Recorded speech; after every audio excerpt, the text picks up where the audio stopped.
updates they want to do? Unless you want to hear about the junction. Sure. Yeah. Yeah, Okay. yeah, Thank you. absolutely. Yeah. All right, thanks everybody for joining us for our July 5th at City of Courtenay regular council meeting. I'd like to respectfully acknowledge the land on which we gather is the unceded traditional territory of the Comox First Nations, and I want to appreciate them for allowing us to be here. And due to the COVID-19 pandemic, and in accordance with Ministerial Order M192/2020 and the class order mass gatherings, council meetings will be conducted virtually and live streamed on the City of Courtenay's YouTube channel. And with that, we have the adoption of minutes. Move adoption. Second? Excellent. Are there any errors or omissions? Seeing none, anybody in opposition of receipt? And nobody is. That's both sets. Both sets. Perfect. Yep. If you guys are comfortable with Yep. that, I don't want to go too fast, Yep. but I don't see anybody against them. So, oh. I just saw there is an echo in there somewhere. Oh. Feedback from Jeff. Okay, fantastic. All right. Nobody's in opposition, so those minutes are received. Thanks so much for that. I didn't hear anything about late items or delegations, so we'll move right into the restart update if somebody can move receipt. Move receipt. Second. Excellent, and I'll pass it over to our CAO, Jeff Garbutt. Thank you, Mayor and Council. Ms. Saunders is here as well. We provided an overview of our approach for our community, our City of Courtenay facilities, and we have an appendix that covers our recreation facilities. We hadn't planned on walking through it in detail, but if you have any questions, Ms. Saunders is available. Get back to here, Councillor Hilliard. Thank you, Mayor, and I don't need to turn on my mic, is that correct?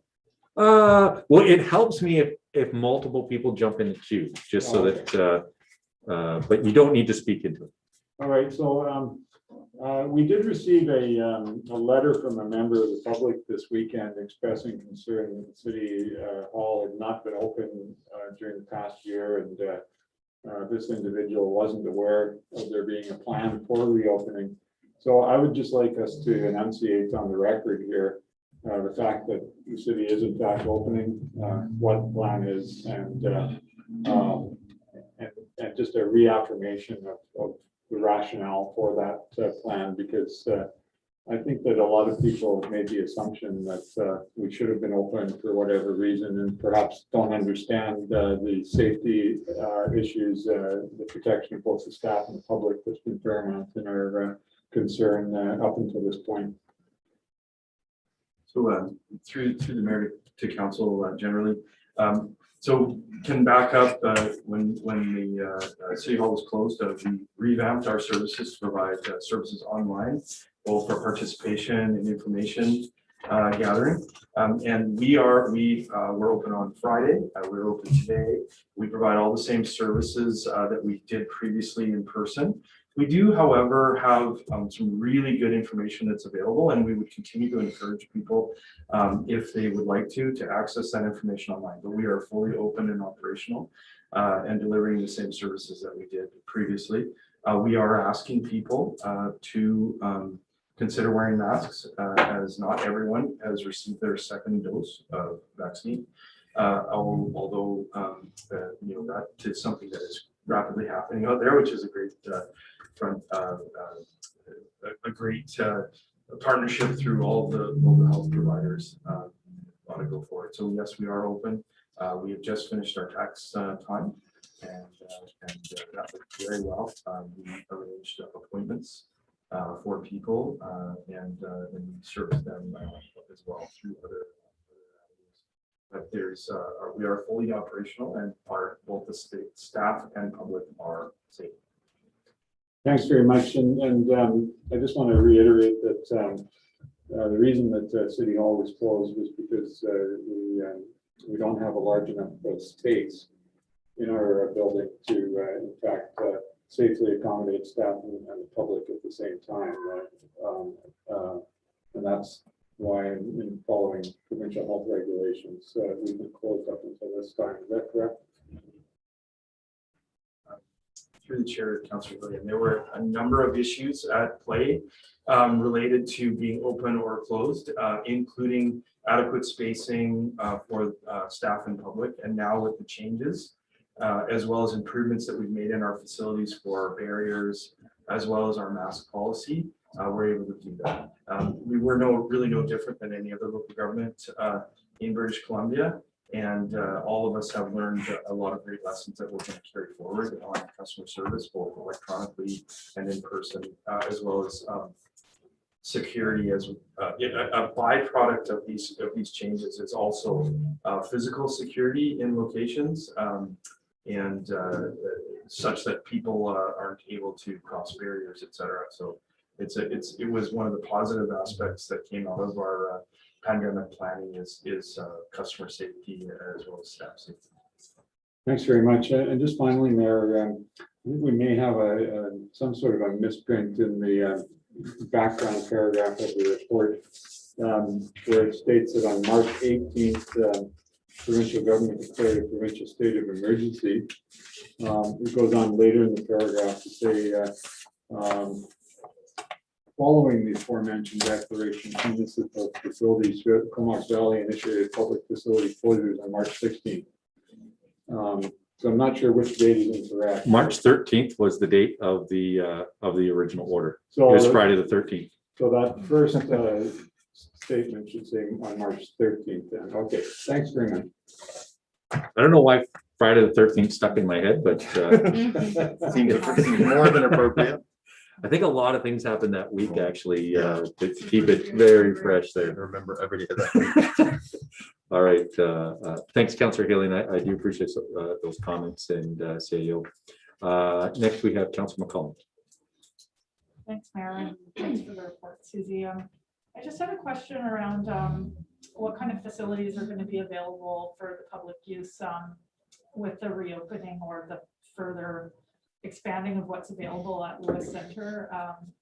I know we've had our wellness center open, but not the bathrooms, not the showers and such. And I'm just wondering if you want to expand on what this next phase looks like. I'm happy to see that the squash courts are opening again. I've had lots of my fellow squash league players asking when that's coming. So, but yeah, just around the change rooms and access to the building, whether or not the public will be able to come and go, or whether it's just strictly for pre-booking, that type of thing.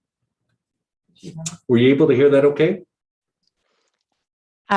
Thank you. It's Susie here. If I understood correctly, the question was just some more information on the opening and access of the Lewis Center, questions around the washroom and showers. It is a little hard to hear, so let me know if I've missed anything. It sounds good. Yeah. Okay, thank you. So through the CEO to Mayor and Council, we are taking an incremental approach to opening our facilities. It is quite a complex operational feat to undo the work that we've spent the last year and a bit putting together. And so we are targeting to open the Wellness Center for drop-in in mid-July. Our target date is July 19th. But right now, the Wellness Center is still pre-bookings only at this time. We are looking to welcome drop-ins into our group fitness classes starting July 12th next week. And this week we're focused, as you mentioned, on opening the squash courts as well as expanding access to our outdoor pool. Clearly with a very short season in the outdoor pool, our priority is to expand access there as quickly as possible. Our washrooms are available in the Lewis Center when folks come in to use the Lewis Center, Wellness Center, or the programs. And I believe the plan is for change room access to also be expanded in the coming weeks as well. It definitely will be expanded by the time the Wellness Center opens in mid-July. I just don't have the exact date in front of me. We're just trying to roll in incremental increased access to that facility over the coming weeks as we start to undo and redo some of the work that we've done over the past year and a bit, including having to relocate all of the equipment that we've been moving throughout the facility to accommodate physical distancing requirements. So I would hope that in the next couple of weeks, or I would expect, I should say, that we will see change rooms, at least in that wellness center area, be opened up. But I don't have a specific date in front of me at this point. No, that's great. Thanks for the expansion on that. That's good information to have. Thanks. Thanks, Councillor McCollum, and Councillor Cole Hamilton. Yeah, thanks. Thanks very much, Mayor, and thank you, Susie. I had two questions. One is in next steps, it talks about public communications. And I'm just wondering what the plan is looking like for that, because it's clearly a fairly complex message we're trying to get out. And there's, given the number of stages, I think people are probably a little less clear than they could be. So how are we going to be approaching that? Thank you for the question. So through the CEO to Mayor and Council, at this point, our plan is to use our social media communication channels as much as possible. We have posted signage on all of our facilities, indicating that we will release more information as things become available. We also have the ability to email our program registrants and those on wait lists, or those who have provided us with their email with updates. We do encourage the public to check the Courtney website and our social media channels for regular updates. That's the best way to stay sort of informed on the changes as we roll out increased access every week. But there are a few different ways, and we'll of course update our signage and make sure that our website and social media are up to date regularly. Sorry, and I should say, if anyone does have questions, they can by all means contact our staff at the Lewis or Philbert Center, and we'd be happy to answer any questions we can as well. Great, that sounds like a really kind of multifaceted plan. Hopefully that will reach lots of folks. I had one further question, which may be more for the CAO. I noted that in the report it was mentioning that staff are almost entirely returned now to City Hall. And I'm wondering if we're contemplating any changes in our policies regarding work from home, just to incorporate the lessons we've learned so far from the COVID experience, and if that's a policy change that might be forthcoming. Through the chair to Councillor Cole Hamilton, thank you very much for that question. As any organization has learned a lot through this pandemic, Yeah. We are certainly looking at some of those things. There, as any company, some people have the types of jobs that could be possible. Some people have been here every single day since the COVID started. And so we're going to find out where we can accommodate and have some efficiencies there. Ultimately, the test is, how's it better for our customers, whether people are in place or not. We will certainly be looking at some of those policies where appropriate. Okay, is that something you'll bring back to council or to just inform us? I think it's good to keep, understand the practice where we're at. Yeah. And advise council. Great, thanks very much, Jeff. Excellent. Thanks, Councillor Cole Hamilton, and Councillor Hillian. Thank you, Mayor, and just over to our Director of Recreation and Cultural Services. You mentioned the washrooms and such. I'm just wondering if you could clarify what we're doing in relation to vulnerable citizens for whom the SHAR program was made available during the pandemic, I believe supervised by staff organized by Transition Society, and whether that will remain in place. And I'm also wondering if I could sneak in a question here to our Public Works Director, but when we might expect our outdoor loo to arrive. I've got a number of questions about that, and it does relate to the use of washroom facilities that the city provides. Thanks. Thank you for the question through the CEO to Mayor and Council regarding the shower program. So we are in discussions with the Transition Society about the shower program. At this point, we do have agreement and consensus between the two of us to continue to run the program throughout the summer. And then we're starting discussions about how we can partner and continue this partnership through the fall.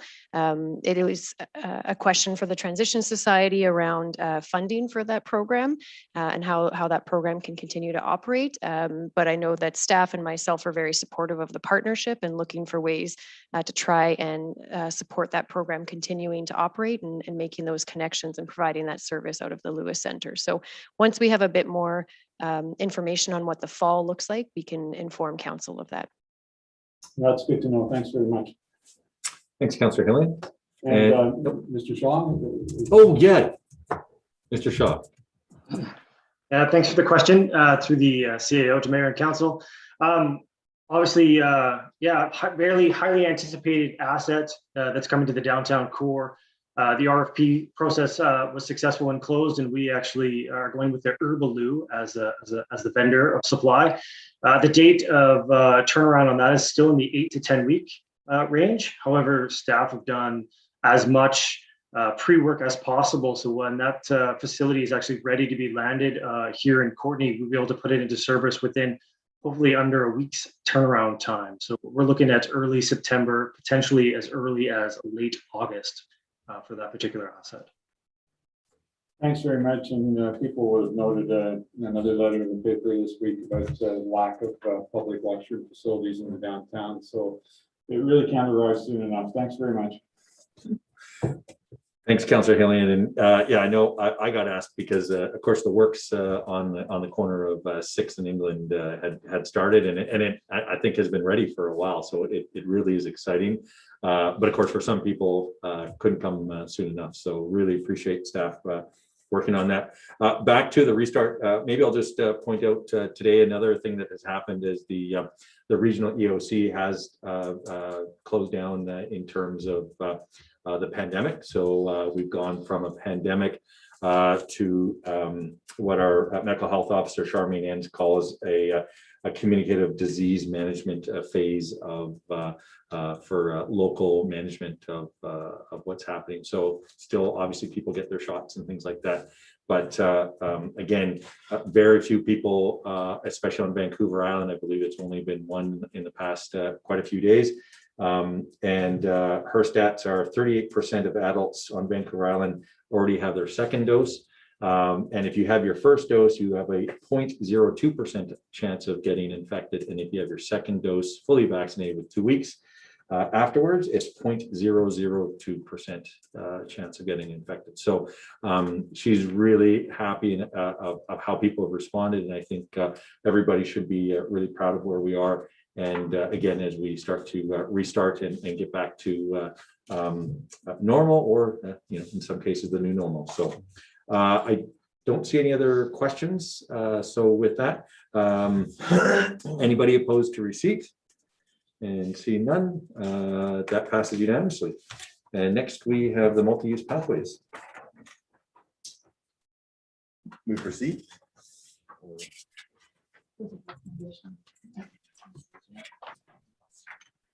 I'll move the council direct staff to install information signs to remind users to share the pathway at the Courtenay Riverway and to add advisory speeds for cyclists on the steep downgrade sections of Veterans Memorial Parkway.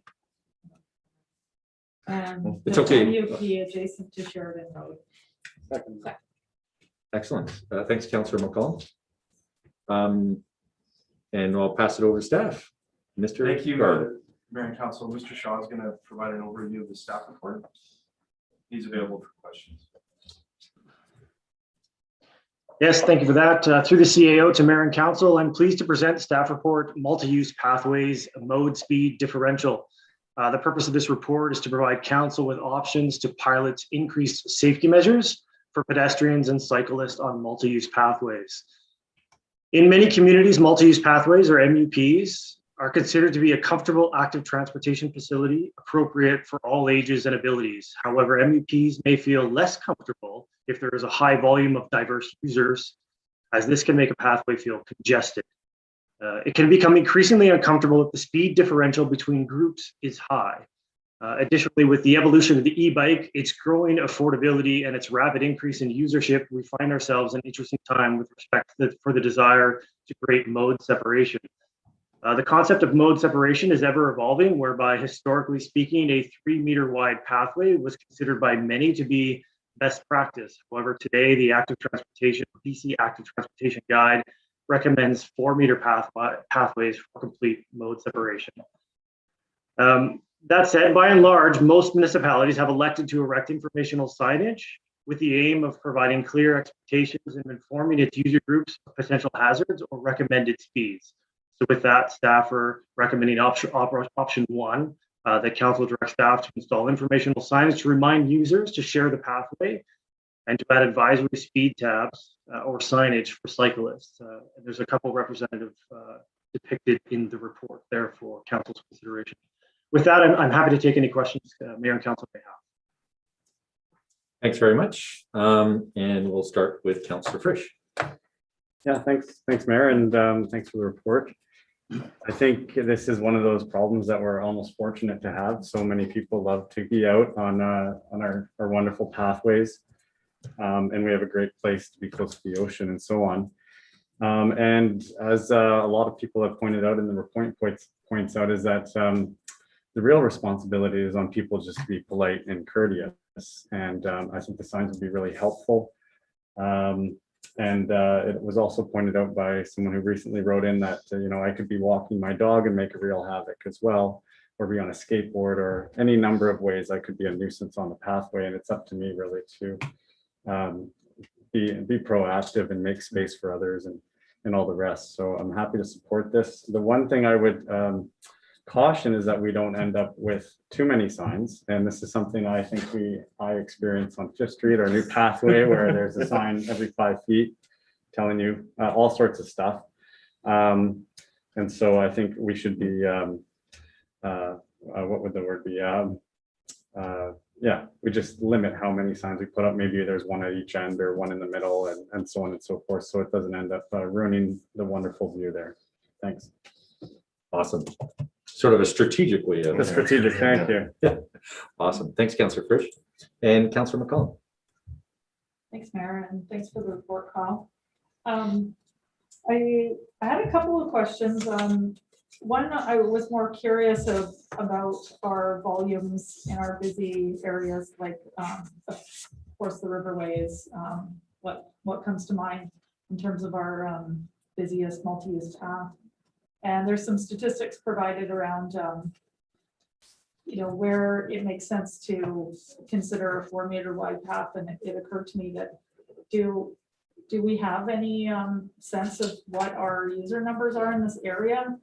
Have we ever looked into that? I mean, I think anecdotally, we all feel like that pathway has gotten much busier in the last couple of years, but I'm wondering if the Cycling Coalition has done any numbers or if we have any data on that. Thank you for the question. Through the CAO to Mayor and Council, I can certainly inquire with the Cycling Coalition. I know the last count that they had done was with respect to the 5th Street Bridge and crossing that. And I think they've done a couple other areas. I don't know if the Riverway Trail was specifically an area of which they did counts in terms of MUPs. And historically speaking, the city operations hasn't done anything with respect to that.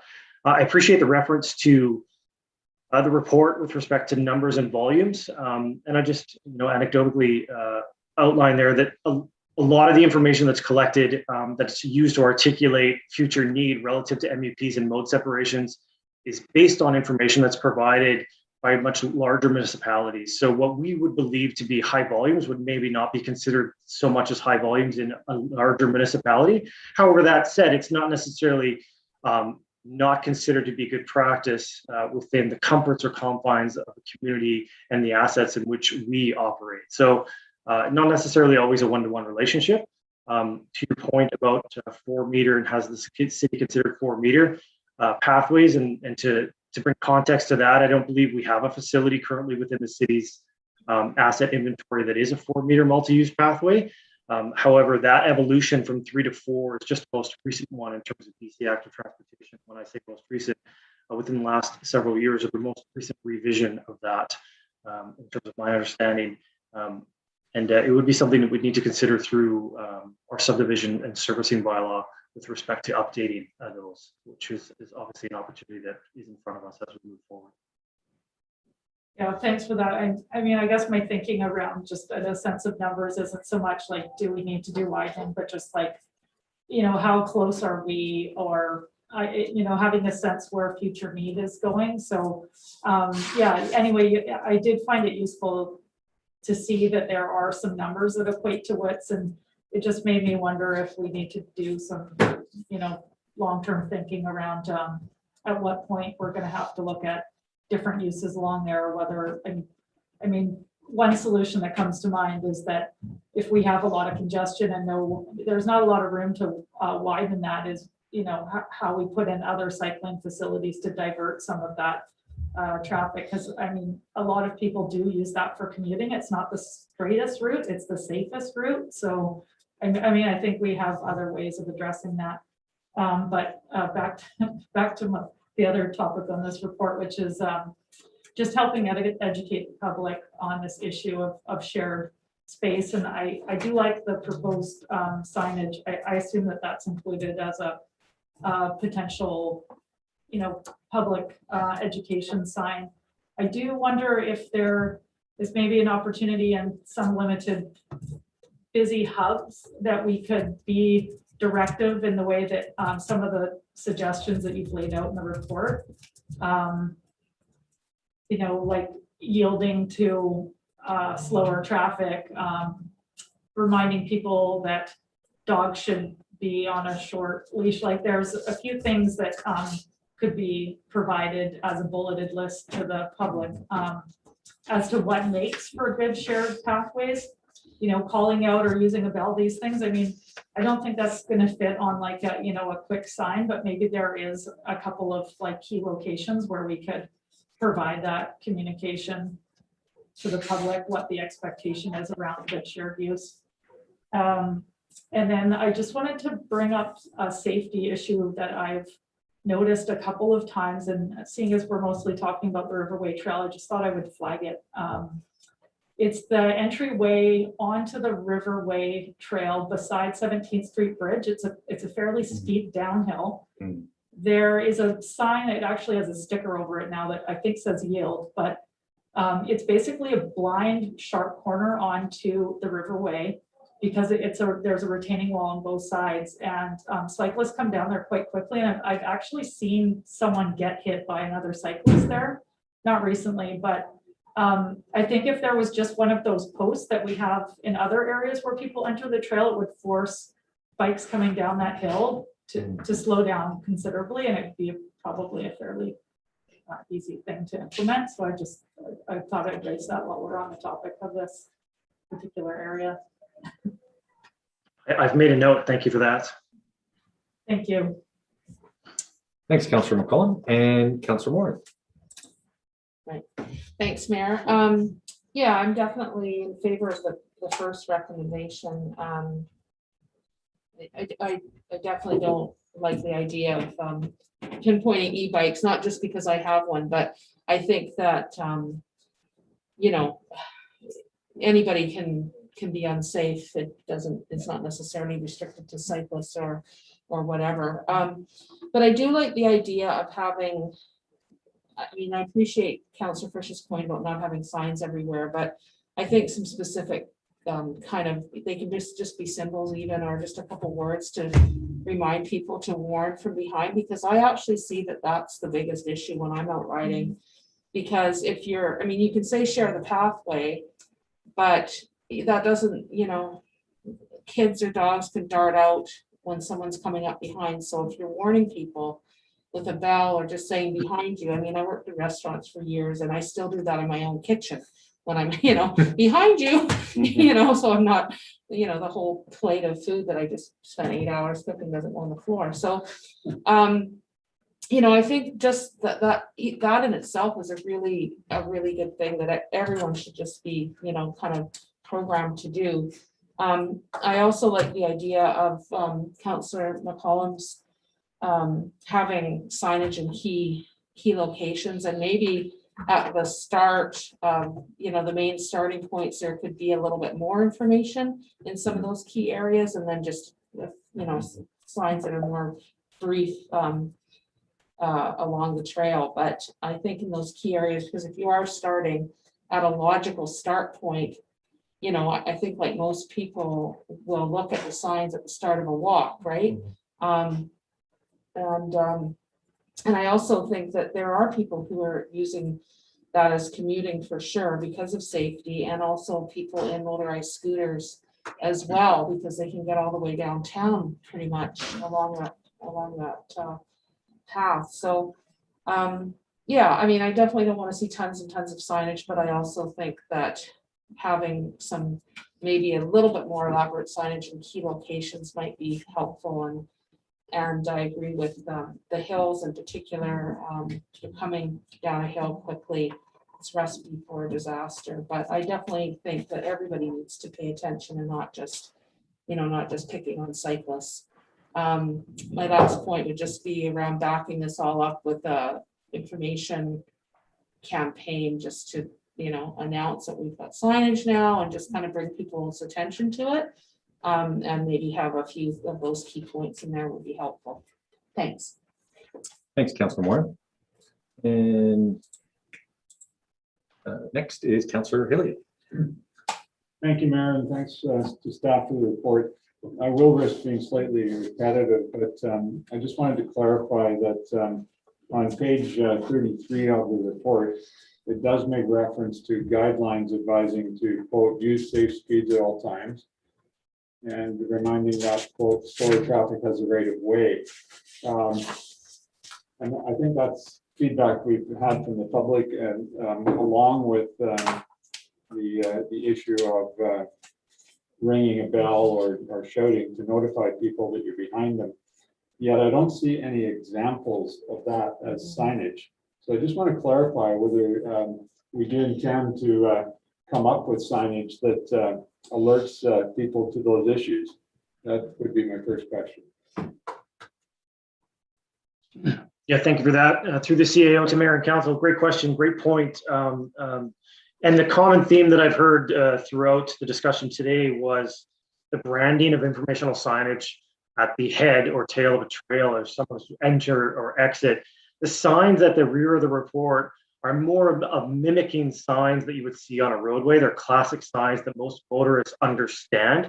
However, the sign that you see in the center of the report is basically a representative of a informational or branded sign. Most of our trail networks or MUPs are branded with that Parks red sign that you'll see throughout the community. And so in respect of that, that was kind of the idea. What I'm hearing though is that there needs to be a lot more thought with respect to specific items that are mentioned or noted that are expectations in terms of trail etiquette, and a focus on that at the beginning and the end, leaving the specific road type safety signage or informational for specific areas that may cause risk or potential in the midst of the trail network. So yeah, I completely appreciate that, and we'll take that away. Does that mean that there will be signs indicating those types of questions? Yes, I can answer the question.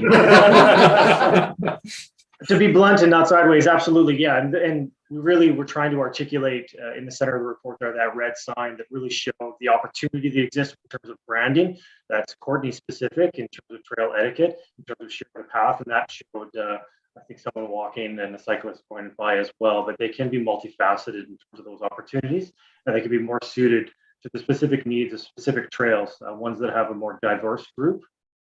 Maybe more articulated to those particular versus ones that are more highly used as commuter type trails about slower traffic having the right of way and such. And we can certainly look at those as with respect to the trail networks that are articulated in this report that are going to see some additional signage. Thank you. What you just said was actually going to be my second question because we did have that from a member of the public. The idea that slower traffic has the right of way, is that in fact something that is backed up in legislation or bylaw, or is that simply a feature of etiquette? In terms of an MUP, I couldn't give you a definitive answer with regards to that. I know within our bylaw there wouldn't be anything specific, and the Motor Vehicle Act doesn't necessarily translate to a multi-use path scenario. Right. Part of the reason I'm asking is because, first of all, there are some people who are more liberal about how they interpret these types of things. But also, we can foresee the potential of litigation if there is some type of a collision at some point where somebody feels that they weren't given the right of way as a pedestrian. So it may be something that's worth clarifying. But I did want to just clarify that. The third point I wondered about, I know we don't necessarily have a pedestrian organization in town. It would be in some ways nice if we did, but we do have a cycling coalition, and I wonder if in dialogue with them in relation to this whole issue, they might be interested in doing some instructional work along the trail from time to time, you know, whether leafleting or doing demonstrations, just to raise the profile of the safety concerns that we're trying to promote. So I'll offer that up for consideration. Thanks. Thanks, Councillor Hilling, and Councillor Cole Hamilton. Yeah, thank you, Mayor, and thank you for this file. I had similar thoughts to Councillor Hilly, and I believe that they're from Portland. These signs emphasize trail etiquette, and they have signs saying things that use safe speeds at all times, slower traffic, has the right of way. I just echo what everyone else said about having occasional signs which list completely the expectations. And I would say it'd be great to have them at entry points, but also stopping points, like say the washroom at the River Cafe, beside garbage cans. So they're not everywhere, but there are places where people tend to slow down and stop for a minute and might have the moment to appreciate that. And I also thought the red sign that you'd include in the staff report is distinctly different than everything else people will see. And I think it will draw people's eyes initially. It's like, wow, these are a bunch of new signs. Whereas the yellow road type signs, I think people may tune them out because they're thinking, I'm not driving. I don't need, these signs are not for me. But overall, I think this is a great, step forward. And I'm just looking forward. I don't think that we have any concerns at this point due to usage, but might be worth keeping an eye out for the Rotary Trail, because that is a commuter trail. And that's the one other kind of major corridor where people on bikes, people with strollers and things like that are all using the same path and trying to share it effectively. So those same rules could be helpful there. Do you think you might come back to us with the specific language that you're envisioning for these signs, given that seems to be a subject that we're all thinking a fair amount about? So see. Yeah, and through the chair, Councillor Paul Hamilton, I believe to solicit quite a bit of discussion. We'll utilize best practices and what we implement. I'm not sure how much we'll have it back and forth as it relates to it, because we do have a hierarchy of signage and there are some standards to follow, but certainly it's something we would inform about for sure. Thank you. All right, thanks, Councillor Cole Hamilton, and a great discussion. I'll maybe just add a little bit, maybe to what Councillor Hilling was saying in terms of the education component, and I know even when we were talking about wood stoves, which is completely different, but a lot of people don't know how to use a wood stove properly. And what I didn't realize is there's people out there who don't necessarily know how to use a bicycle well. And not to joke or throw anybody on the bus, but the person who raised me never rode a bike, never learned how to ride a bike properly. So not just knowing how to ride the bike, but I mean, that's a whole other level of education. And I didn't know, like I know I volunteered with the iRide, and I'm sure some of us have helped out with organizations like that, getting the youth out there and understanding how to ride safely and the rules of the road. But whether or not there's an opportunity, either again through the Cycling Coalition or even through our Parks and Rec, to have some sort of courses for people who want to learn how to ride, because there was probably something that wasn't done a whole lot. But now with e-bikes, there's an opportunity for it, but it's almost like a double leap. I know for my mom, the idea of cycling is a bit daunting. The idea of cycling with a battery is even more so. So there may be an opportunity out there for that as well. But great discussion, and I believe it's been moved and seconded. Anybody opposed? Seeing none, that's unanimous. Thanks very much for that. And next we have reports from council and Councillor Frisch. Yeah, thanks, Mayor. So I'll give you a quick update on the Junction Community Advisory Committee, which I've been chairing for almost a year. It'll be here sometime in late August. And so in general, things are going well there. They're full capacity. I think a room came up open recently, but it was filled quite quickly. They have a long list of people waiting. And in general, they aren't having any significant issues in that community from the junction itself. Now, our junction, of course, is made up with community members that are all the way around the junction and, including Kiwanis Village, the Transition Society, the shelter, and Sandpiper Community Homes that actually runs adjacent to a pathway between 10th and 8th. I don't know if everyone's familiar with it, but it runs near the Public Works Yard. And there have been some issues there that the residents at Sandpiper have been complaining about. So that's something that we're trying to deal with as best we can, but recognizing that it's not really a direct issue with the junction facility. They're quite confident that their members aren't camping out on the pathway or using it late at night for drug use. And they think it's quite unrelated to their residents, but they acknowledge that they can be a part of the solution. So that's really great. There was some concern about people camping on that pathway and creating a fire hazard, but I've passed along the information to staff, and they're going to look into what they can do to help mitigate that.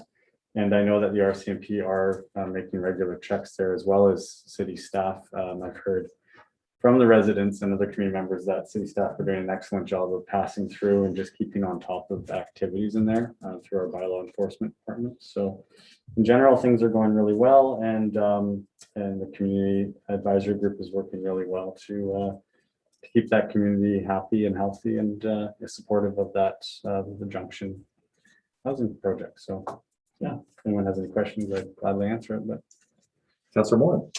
I was just curious if any of the neighbors that are having some struggles with some of the activity in the neighborhood are part of that committee, or do they have like a direct pipeline to have those concerns aired, even if they're not to do with the junction per se? Because I thought this was also, I mean, it was set up because the junction went in there, but my understanding was that the Salvation Army shelter and other folks were, I mean, it was more like a neighborhood advisory, not just, targeting the junction basically. yeah, fair enough. So yeah, we have a representative from all those organizations, and they share each other's emails so that they can get a direct line.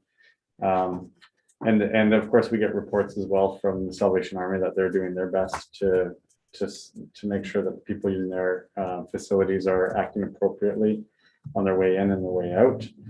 Is that what you mean? And Yeah, I guess I'm wondering because we've had a public letter to the paper and, a couple emails that makes it seem like maybe people haven't felt like they were heard or something. So I just wondered if those folks did have sort of a direct pipeline to that committee to feel like their concerns are. yeah, that Being person addressed. has a very direct connection to the committee. So Okay, that person's able to call the police. Although a lot of these things happen late at night, and then it's more of just trying to deal with that feeling of unsafeness. And I don't know that everyone feels the same way, but of course, even if just a few people feel that way, we want to do our best to mitigate that. So yeah, everyone's in contact with everyone, and we're just trying to keep on top of the issues.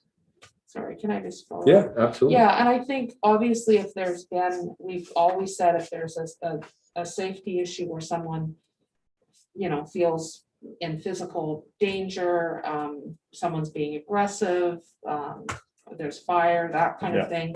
Those things obviously are police matters that need to be dealt with ASAP. But we do have a ton of people who don't have homes and might just throw down the sleeping bag wherever. And I think, that's the complexity of this, is that sometimes people are not necessarily doing harm, but it's uncomfortable to walk down those trails and people they're maybe using substances and sleeping there. So I think it is, we don't have outreach workers usually in the middle of the night, so. Yeah. It's a tough one. Hmm. Yeah, and the kind of behavior that's seems to be most concerning is drug use with paraphernalia being left around like needles and creating fires and causing a fire hazard. If you're using a camp stove, or I don't know if people are starting campfires. I can't say that anyone's doing that, but those are the concerns. Mhm.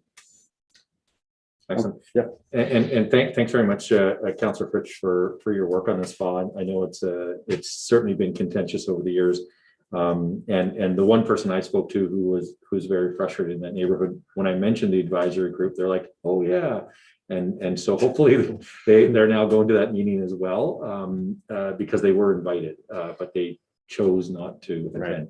And I think that's one of the things where I think yourself and the rest of council really want to make sure when people are feeling unsafe, that we are taking the measures to try to rectify the situation as best possible. And our committee is trying to make room for anyone. We want to find more people, and we're specifically looking for someone from the Kiwanis Village who's an actual resident there. Right. And so we're open to that, just trying to bring everyone together. Awesome. Thanks so much, Councillor Fritsch. Really appreciate that. Any other updates? I know it's been fairly quiet. I'll maybe just mention a couple things. I did mention already the EOC closed down for the Comox Valley, and basically the provincial state of emergency has been pulled away. But in that same meeting, I did bring up the fact that we did just have a heat wave.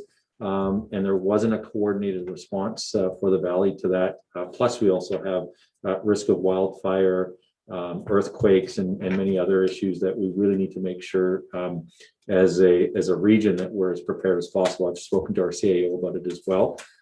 So those things are going to kind of move forward, along with some potential training that'll be prepared for after the next election, so that people right after election can get some of this training.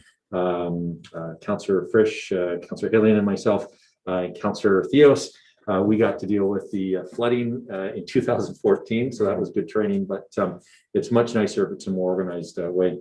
And then lastly, I just want to thank people for Canada Day. I think it was a very respectful Canada Day this year. I did take the opportunity myself to read through the 94 calls to action, which were very heavily focused on the federal government, but really focusing in on what are the things that we can be doing locally and are already doing locally. So I just want to thank everybody's support on that. And with that, we do have a resolution of council. Mayor, I can move that a special in-camera meeting closed to the public will be held July 5th, 2021 at the conclusion of the regular council meeting pursuant to the following subsections of the community charter: 91C, labor relations and other employee relations, and 92B, the consideration of information received and held in confidence relating to negotiations between the municipality and the provincial government or the federal government or both, or between a provincial government or the federal government or both and a third party. All right, anybody opposed? Seeing none, that passes unanimously. And right before we adjourn, one last thing I did want to mention is that, oh, sorry, yeah, let's go into bylaws then. You're right. Here I am. I flipped right over to adjournment. So that's what happens when the staple comes out. All right, we got some bylaws. We've got all the time in the world here. All right, for third reading, and I'll pass it over to Councillor Moore. Okay, Oh, I'll jump in on this. Councillor Fritsch had his light on first. Yeah. I don't know if I did, but I'll move that zoning amendment bylaw number 3025 2021 called urban agriculture bylaw to amend zoning bylaw number 2500 2007 to establish urban agricultural zoning regulations, past third reading. Second. Excellent. And Councillor Hilling. Thanks, Mayor. We did have a public hearing in relation to this. No one spoke about urban agriculture. However, we did have, I believe, 47 written submissions, and in going through them, I noted somewhere in the neighborhood of 30 some odd people in favor. Nobody indicated opposition to this particular bylaw related to urban agriculture. So I'm pleased to support this. Thanks, Councillor Hillian. I think I did read a couple that were in opposition that actually commented that a previous council had actually said that it wasn't going to come forward again. That was in relation to chicken. Oh, that's the That's the next next one. one. Never mind then. You're right. My apologies. Councillor Warren. No, I'm okay, thanks. Oh, My point's. just getting ready. Okay. Yeah. All right. Anybody opposed? Seeing none, that passes unanimously. And then we have the next one. Raising of pens. Councillor Frisch. Yep, I'll move that zoning amendment bylaw number 3038/2021. The raising of hens is a bylaw to amend zoning bylaw number 2500/2007 to establish urban agriculture raising of hens zoning regulations, past third reading. That's it. Excellent. Been first and second, Councillor Hillian. Actually, Councillor Theos had his light on first. Sorry, Councillor Thank you, Hillian. Organic. Yeah, I felt that this was, a real lost opportunity to communicate back with the public in regards to this issue. I believe it came forward roughly 10 years ago or so, and we had an opportunity to put out a survey to the public through the tax notices, and we received an overwhelming response, very, very large response in that regard, and I believe it was about 75 to 80% opposed to this issue.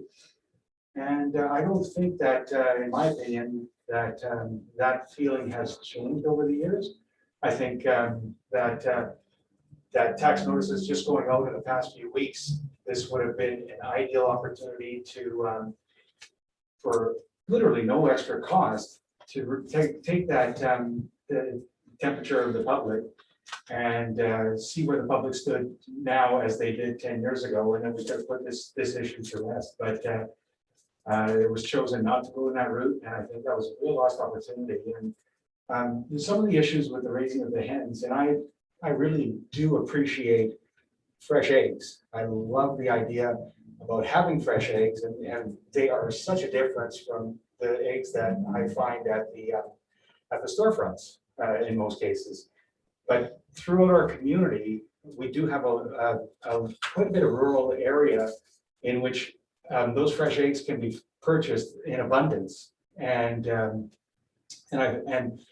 literally for $5 a dozen, I can buy farm fresh eggs throughout many areas of our urban area in the Comox Valley. Very easy to find. My concern in regards to the raising of chickens and to try to get the eggs, from an urban perspective, is that it creates some issues. And those issues are, and I have seen it firsthand, rat infestation. There's also raccoons, and the raccoons are looking to prey on not only the chicken, but to get the feed that's there for the chickens. The chickens only produce eggs for approximately 2 years from what I had seen firsthand. And what are you going to do with the chickens after 2 years? Most of the people that will be doing this, which I would assume is not going to be a lot of people. I would be guessing that there may be a few dozen people that are going to try to do this raising of chickens, because it is a lot of work. My father was doing it in Nanaimo, and I saw firsthand how challenging it was to do this, and how difficult it is to deal with the predators and the cleaning of keeping the area clean. So that is going to be a significant challenge, is what do you do with those chickens after that time? And how can that possibly be a good thing if you just abandon these chickens? So the other area of concern would be the cleanup, the feces. I'm telling you, when after 2.5, 3 years of my father having these chickens, in the last 6 months, they weren't producing eggs. So basically they were more like pets, urban pets. The feces and all the other mess that was created was an enormous mess. And the smell was horrific.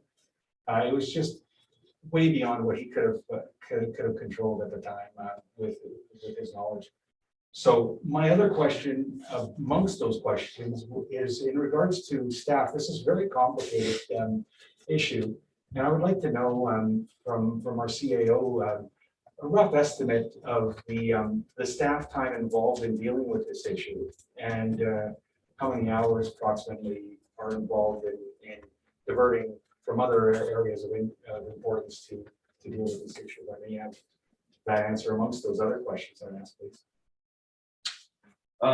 Through the mayor to Councillor Theos, I guess Mr. Buck is here relative to a few of the items that you do. I'll start. I just wanted to get clarification. So with respect to the preparation of this bylaw staff time, because we did this at the direction of council. So I just wanted clarification. Do you mean like future enforcement or the creation of the rules themselves? The creation of the rules and in regards to hens, because this would probably be more contentious than some of the other areas, especially the honeybees and the fruit stands. And there would have to be a lot more research, in my opinion. I may be wrong, but you'll let me know about that. Through the chair to Council Theos, we're basically implementing standard practice as it relates to that. So I wouldn't say there was significant staff resources in the creation of the applicable bylaws relative to that. And then maybe Mr. Buck or Mr. Fitzgerald could speak to some of the other items that you've raised. Yeah, thanks for the question through CAO to Mayor and Council. So I guess with regard to the time, just to add additional detail there, we have in the last report, it was about 35 hours of staff time. And that's comprehensive of all the research and drafting of reports and bylaws that went into this project. So that's the time we have noted. With regards to some of the other issues Council brought up, I think if Council goes ahead with this bylaw and adopts it, one of the next steps would be to work with groups like Lush and create educational materials for folks who choose to raise chickens. And one of the ideas we have is to create a web page on our website to direct individuals either to information we've developed or to the many resources that already exist out there regarding how to some of the issues you brought up regarding cleanliness and dealing with older chickens. Thanks, Councillor Theos. And next we have Councillor for Blinker. Oh, Councillor Helene. Yeah, and I already called your name once, thinking you were first, so my apologies. Thank you, Mayor. So we have two bylaws related to this, and certainly this was the one that generated some controversy. I will clear up a couple of misconceptions. There wasn't an actual referendum 11 years ago. There was, as Councillor Theos noted, a question that went out with tax notices that people responded to. And my recollection of that was that there was general support in West Courtenay and huge opposition in East Courtenay. That's my recollection of that, although we never were actually given the specific numbers. Well, maybe we were, but I don't recall. The other thing, somebody suggested that at that time, the council said this would never be brought up again. So why was it being brought up again? Well, it's very rare that any council would say something would never be brought up again. And I certainly don't recall that.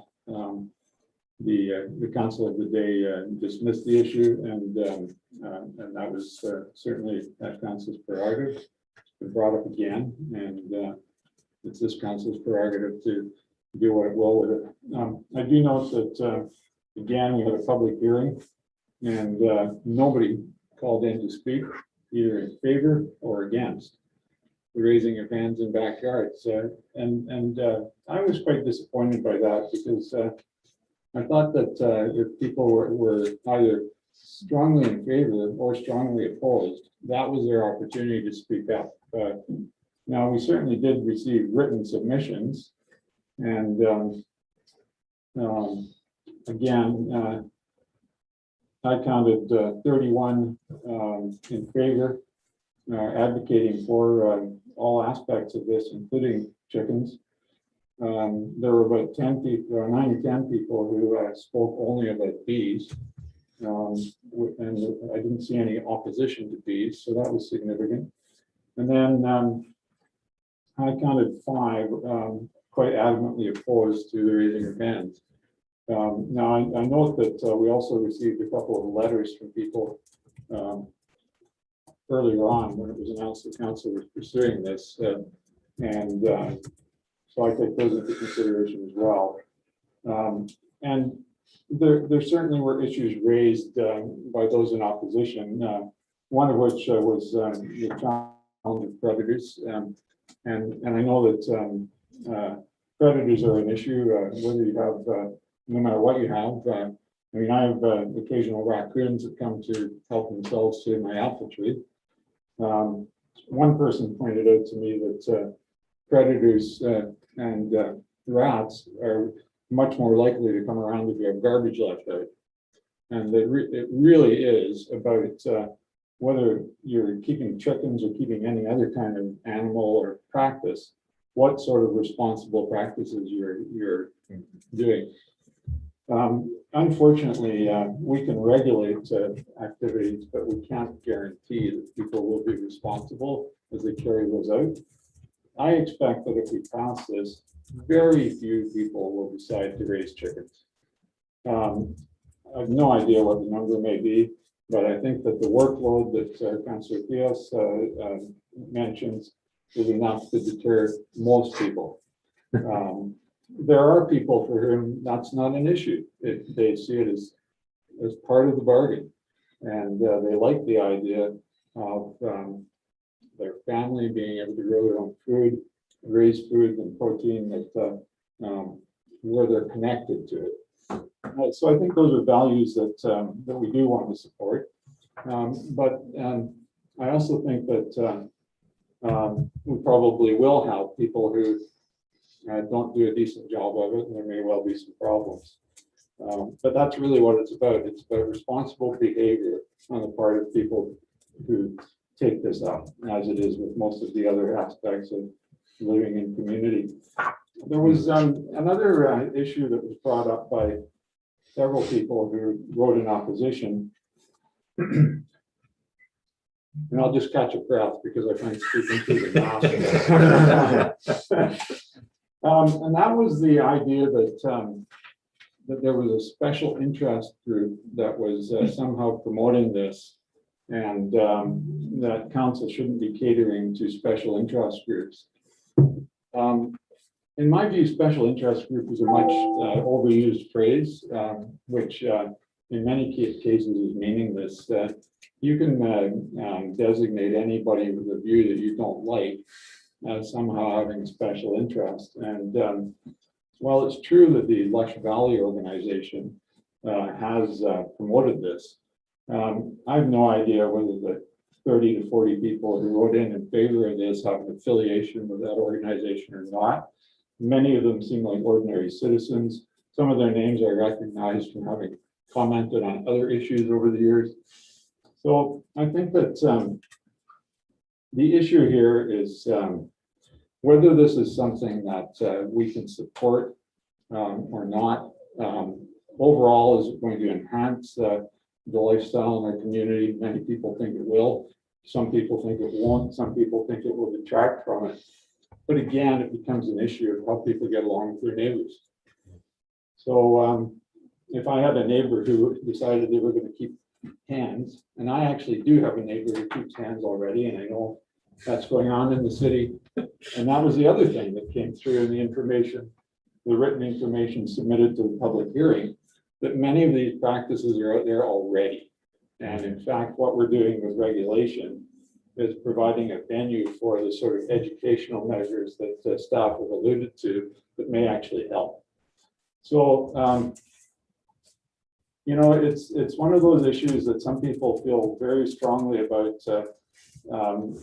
but it may never affect them. And I suppose if you get somebody next door to you who's raising hands and they're not doing it properly, that's going to be a big issue. And in that case, we will have bylaw that we can hopefully rely on. So that's my summary of some of the issues that have come up. You know, in balance, I think that the number of people that are advocating on behalf of being able to do this relative to the harm that it would cause makes me inclined to vote in favor. Thank you. Thanks, Councillor Hillian. And Councillor Moore. Great, thanks, Mayor. I think there's a few points that maybe Councillor Hillian didn't make that I can make. They did a great summary. Yeah, I noted probably the same number of 30 something specifically around, you know, that included hens, being in favor of hens as well as the rest of the urban agriculture. And I think only 5 wrote in opposed. And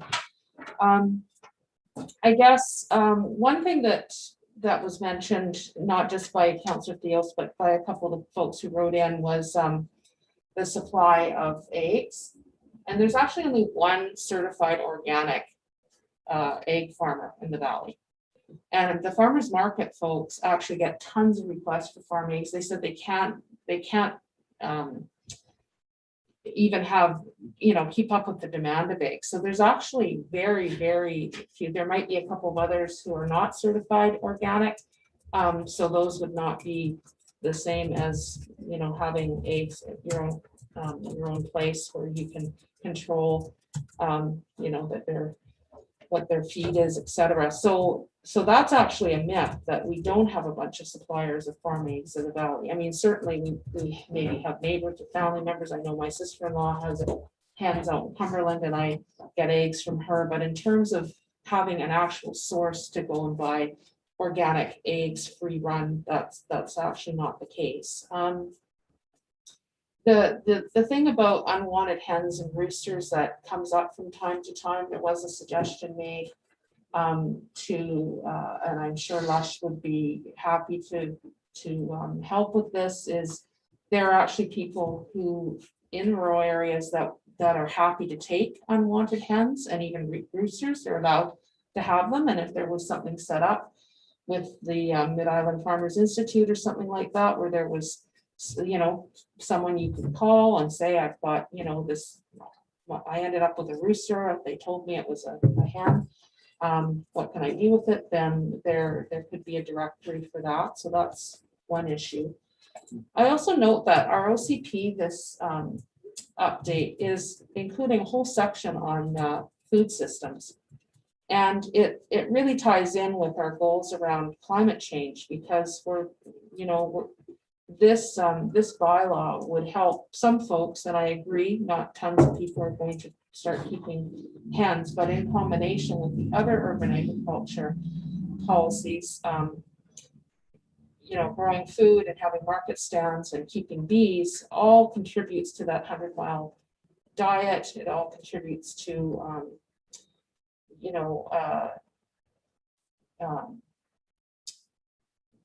lower gas emissions, etc. And there was a point made, well, the feed comes from somewhere else. But in fact, I've talked to local farmers who said that with all the pork producers locally, now farmers are starting to produce feed for the pork producers. So they used to get their feed from out of the valley, and now farmers are actually growing barley and peas for our local pork producers. So to me, it's like a total win-win, because now, we're not having trucks full of feed for those and coming over here, and we're creating more livelihood for local farmers. So it does fit in with our OCP goals around climate change as well. So it's not just, it's not just the other benefits that we've talked about. And I believe back when the survey was done, there was nothing in the OCP about this. So it didn't really have a home per se.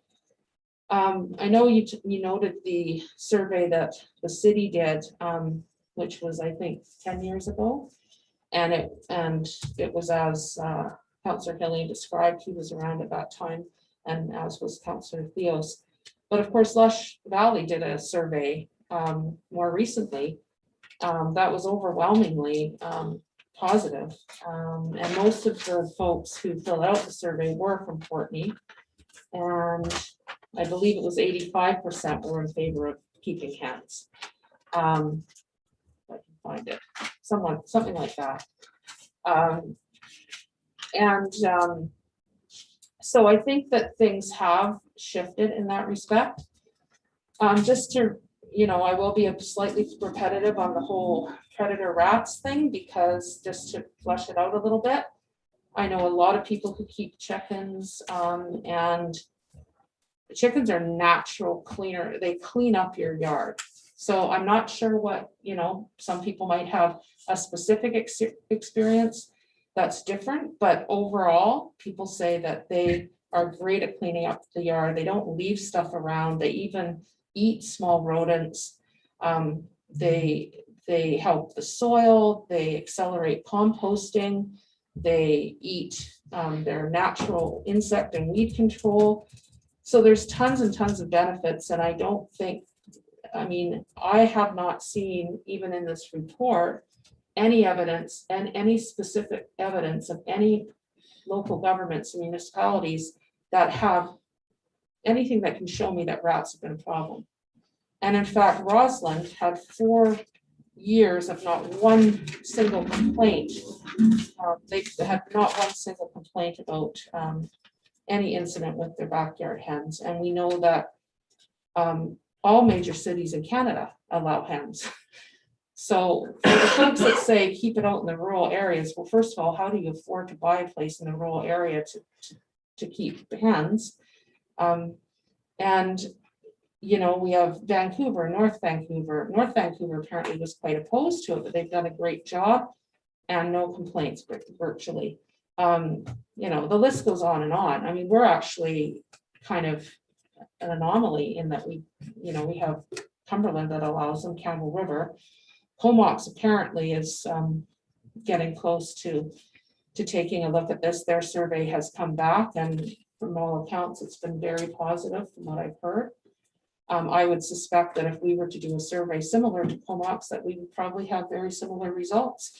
So, I can't predetermine that decision in Comox, but there hasn't been any huge red flags. So, there's just no evidence that I've seen about this overrunning of rats with chickens. And in fact, chickens clean up yards really well. So a lot of people also talked about there's way more complaints with barking dogs and issues around dog attacks and that kind of thing. And so I get it that some people are going to have that idea that this is going to ruin their lives, but I don't see the evidence of that in anything that we've been provided with in any of my own research that I've done. And I scoured quite a few local government websites, etc. The other thing I would say is there's some really good materials that the city can put out around providing. Lush has already done a ton of the work. But North Vancouver has a great document. We don't have to reinvent the wheel. There's lots and lots of really good material about how to keep hens responsibly and, just keep things clean and odor-free and all that kind of stuff. So that's where I'm at. Obviously, I'm in support of this, and I'll stop for now. Well said. Well said, Wendy. In under 2 minutes, it's amazing. We're on island time. Thanks, Councillor Moore, and I appreciate your comments. And Councillor Hilly for a rebuttal. Well, no, Mayor, I did have a question for staff, because one of the submissions we've received from the public, I'll read part of it. I'm very pleased that council is considering an amendment to the bylaws that would allow the keeping of a few hens within the city. I expect that the city will initially receive numerous applications, but the number of residents willing to put up with the inconvenience will soon fade to the dedicated few of us that have experience. I don't believe we actually are having applications. I think it's once the bylaw comes in, it's simply people are free to do it, and perhaps staff could clarify that. But this writer goes on to speak to the setbacks and indicates that a setback of 3 meters from a neighbor's residence is reasonable, but he thinks it's excessive in relation to one's own property. So I'm just wondering if staff could comment on that. He's essentially saying that the setback should not apply to the owner's residence, and I wonder if staff could explain the rationale for that. Yeah, thanks for the question through CAO to Mayor and Council. So I guess the first part about applications, you're correct. It would be allowed as a right on any property with a single residential unit on it. So you wouldn't have to have any sort of application or permit. You just have to abide by the standards or the regulations listed in the bylaw before you.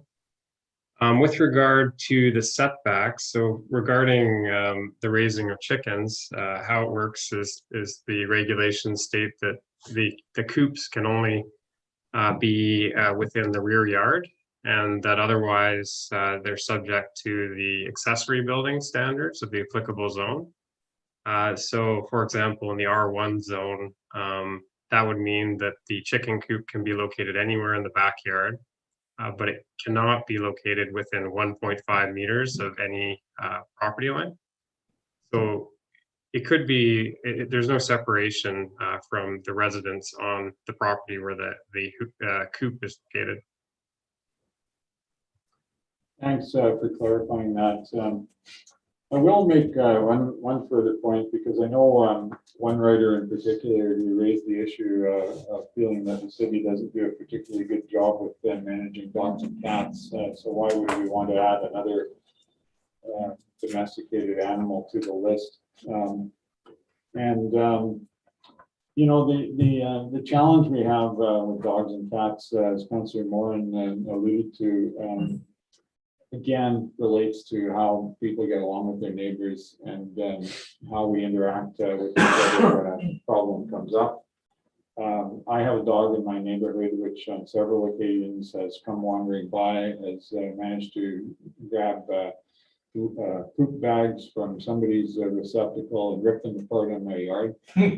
And believe me, that probably smells worse than any the chickens that I know are in one particular neighbor's backyard that most people would not even be aware of, because you can't hear anything and you can't smell anything. But that issue of the particular dog is between me and my neighbor. And if it can't be worked out between me and my neighbor, then that's why we do have bylaws. Now, I don't want to have our limited bylaw staff be beleaguered by this issue any more than any others. And I would note that I've received major compliments for our current bylaw officer in recent days and weeks, and to the wonderful compassion that he brings to his role in dealing with many of the difficult problems he has to resolve. I would like us to be able to increase our bylaw staff so that we could in fact provide more effective management of many of these issues. And hopefully that's something that this or future council can address. We shouldn't stop people from doing things that you know, bring benefits to their lives and the lives of their neighbors, because it may create some problems. What we should do is find ways to manage those problems. Thank you. Thanks, Councillor Helene. And I don't see any, oh, I do actually see Councillor Moran. Yeah, You guys think about just when you brought up the dogs, I guess the waste from dogs as well, we don't spread that on our garden, and a 40-pound dog produces, apparently there are stats out there where you can get this information, but a 40-pound dog actually creates more waste than 10 hens in a day. And I would gladly put my chicken manure on my organic veggies rather than I don't think anyone's putting dog excrement, and I don't really know where people take their dog excrement. So I think, in terms of that, I think that, you know, we're not telling people they can't have dogs because of that. So, but I also wanted to say that, I did get called out by somebody saying for my rats comment at one of the meetings, says we already have rats in West Courtney. I don't think I actually said West Courtney. I'd have to go back and check. I think I just said that we had rats, because I don't know if we have more rats in West Courtney than East Courtney, but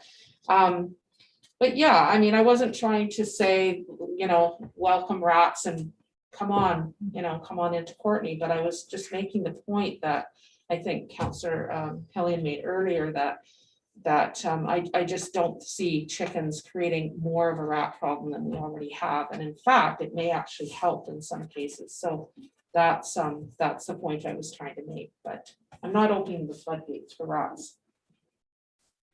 That's it. Thank you. Thanks, Councillor Moore. And yeah, I'll just maybe put in a couple things. Having worked on farms a lot and actually running a farm for a year, I can certainly say that even in professional farming, there are a spectrum of how well people manage their animals, and smell can vary from farm to farm as it can from location to location. But when this did come forward, and given the fact that we have the benefit of so many other municipalities around us and across Vancouver Island, I did reach out to other mayors to ask them how much of their time is taken up with chickens. And all I got was crickets. Like there's not a whole lot going on with chickens in the municipalities. So, you know, for all the ones that I talked to, which was quite a few of them, was basically it's not been an issue whatsoever. And again, I think that Councillor Hillion's point and everybody else's, that's what we have I think a much stronger nuisance bylaw for now, so that we can actually articulate these things and let people know that if there is an issue, that it'll be dealt with. So with that, I don't see any further comments. I don't want to wait too long. So I'll pull council, I think, on this one, or actually I'll have council raise their hands. All those in favor? Any opposed? And we have one opposed, Councillor Theos.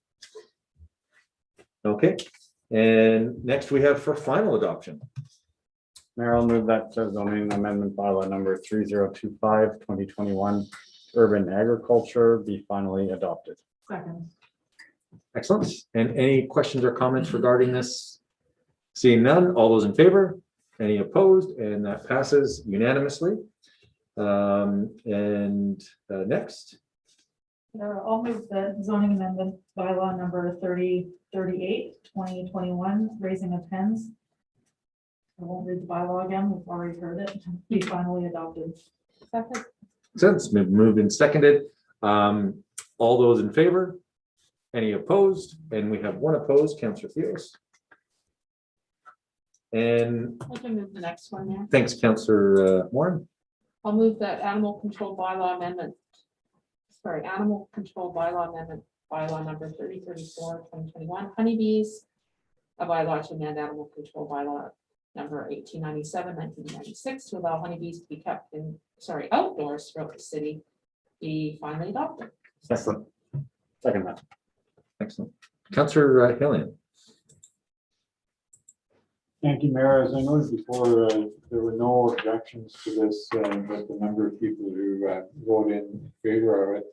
I did want to ask staff if they had noted the one written submission, and it had a request in it. It said, with regards to beekeeping, I request that you remove the portion of the amendment restricting honey production to personal use only, or amend it to something as, quote, honey sales must be in accordance with provincial and federal regulations.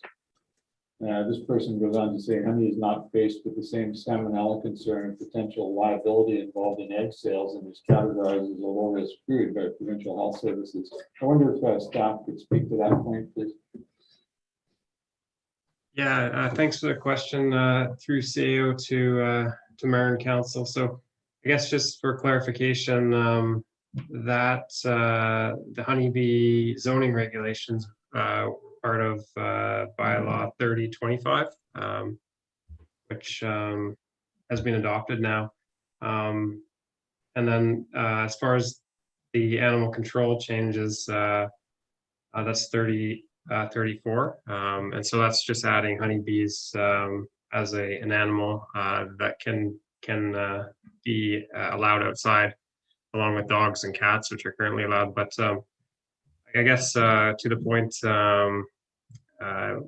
the reason we haven't allowed sales is first for regional consistency, looking at what the CDRD and Cumberland have in their bylaws. They don't allow sales, and my understanding is that there are regulations prohibiting the sale of honey unless there are additional approvals from Health Canada or whatever body obtained. Thanks for clarifying that, and my apologies for not bringing it up under the more relevant bylaw.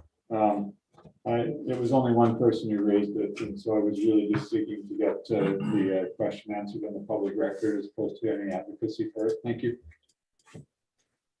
Thanks, Councillor Hillian. I see no further questions or comments. So all those in favor? Any opposed? And that's unanimous. Oh, you got it? Oh, no, go ahead. I'll move the animal control bylaw amendment number 3039. Hens, a bylaw to amend animal control bylaw number 1897, 1996 to allow hens to be kept outdoors throughout the city be finally adopted. I'll second that. Any questions or comments? Is it 3039 2021, just like all the rest of them have 2021 at the end? Does that matter? CAO, not sure if you caught that, but all the rest of the bylaws have the number and then 2021 after them, except this one is missing that suffix. Through the chair, we can add that suffix just to keep it consistent. My apologies that we don't have this in place. Yeah. Ultimately, it's a typo. Okay. So, thank you. Excellent, fantastic. Thanks, Councillor Cohampton, for raising that. Any questions or comments regarding this one? I know we've had a fulsome discussion. So all those in favor? Any opposed? And we have Councillor Theos opposed. I have one thing. Sorry. I do apologize, and it was like a half hour ago, so I totally understand. I was thinking bylaws might zip through a little bit faster, but one just really quick thing. And I just really want to acknowledge that on Saturday, well, actually Friday night at about midnight, our fire chief did contact me to let us know that they were dispatching our wildfire service had requested that we send out our wildland fire vehicle. That's our interface vehicle. So that has been dispatched up to 100 Mile House with 2 firefighters that are on a shift. That may be extended as needed. But I just, again, all council was notified about that on the weekend, but I just wanted to recognize that, thank our volunteer firefighters and our community for stepping up and helping out where it's needed. So that was it. Thanks so much. And with that, Move adjournment. Second.